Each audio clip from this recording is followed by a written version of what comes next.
The roadmap to install Visual Studio tools for AI. Diving into the world of artificial intelligence, AI, and deep learning can be thrilling yet daunting. Visual Studio Tools for AI offers crucial support for beginners and experts. This extension is your gateway to building, testing, and deploying AI solutions effortlessly.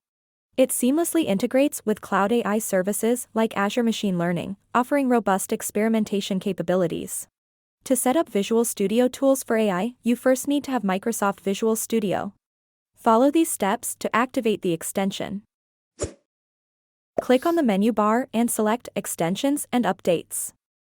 Search for Visual Studio Tools for AI in the Visual Studio Marketplace.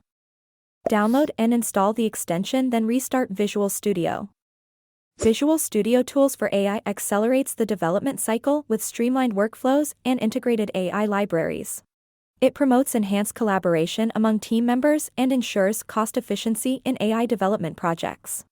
With Visual Studio Tools for AI, businesses can reduce time to deployment, stay ahead in the digital realm, and foster efficient teamwork.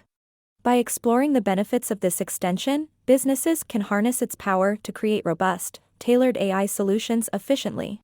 Ready to unlock the full potential of Visual Studio Tools for AI? Visit our website for more insights. Dive deeper into AI development with Visual Studio Tools at our website. Don't forget to like and subscribe. For more updates, visit https://www.directdeals.com/the roadmap to install Visual Studio Tools for AI.